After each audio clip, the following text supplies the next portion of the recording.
Why is it important to have diversified content portfolio?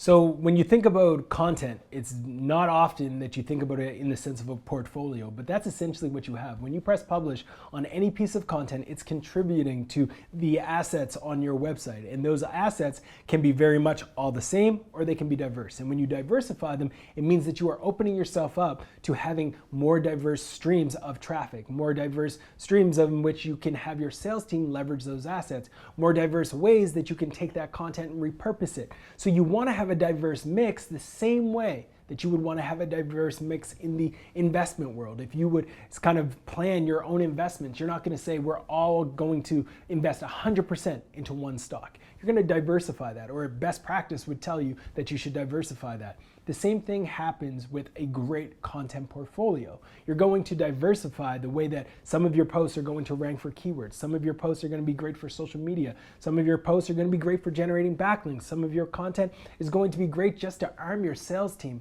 with the ability to nurture a lead. You have to have a diversified mix of content on your site if you want to be able to scale and have a content marketing engine that drives real results consistently.